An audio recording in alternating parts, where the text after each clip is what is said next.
Hello, my friends. Jeff Rochelle here from Grow to Your Potential. Today, we finish off our journey towards better communication with the fourth tip on how to improve your communication. I will warn you in advance, this tip is often harder than it would seem to implement, and yet is possibly the most important tip I can give anyone who is seeking to improve their communication. Here is the tip. Get curious. That's right. You need to get curious and shift yourself into a learner mindset. Far too often when we go into conversations, especially tough ones, we do so trying to advocate our ideas. We seek to be understood, often at the expense of understanding others. When I work with leaders and their teams, helping them work through conflict, at times it becomes necessary to call a time out and have people think about ways in which others are correct. This works to help shift people out of advocacy mode and into a mindset primed for inquiry. As an outsider or mediator to a problem, it's much easier to maintain the curious mindset to see where the warring parties are both correct and how they're missing each other in their communication. Unfortunately, when I'm in an involved party of the conflict, this is much harder as I now have an invested interest in the outcome. In my experiences, when all parties go into the conversation with a focus on balancing advocacy and inquiry, seeking to understand and be understood, conversation tends to go incredibly well.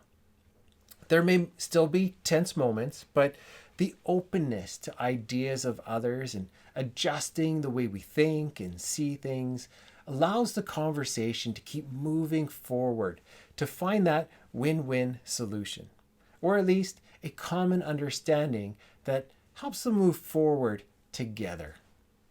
On the flip side, there are conversations where one or more parties comes across as advocating their way of thinking without any expressions of inquiry. When this happens, the conversations generally do not end well. Instead, they escalate until people start to shut down and people part ways worse off than when they started. Fortunately, even if the conversation goes bad, it doesn't have to end there. After a breather, the conversation can start again. In some cases, having added time to process the conversation allows people to return with a more curious approach, and the conversation can move forward. In other cases, by being curious, people can draw out the curiosity of one who previously held to advocacy.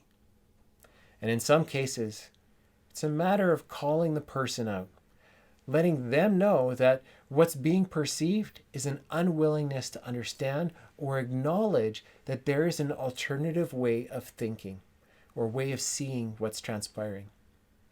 This one often works when the advocate has a desire to be curious and work with others, but was unaware of how they were coming across. So the next time you find yourself heading into or in the middle of a tough conversation, get curious. Seek to understand above being understood. When we embrace a balance between inquiry and advocacy, we experience the benefits of healthy conflict, and we put ourselves in the best position for moving forward in a positive way. That brings us to the end of this series on better communication. I encourage you to revisit this from time to time and share it with others. We all have room to grow in our ability to communicate, and everybody wins when we get better.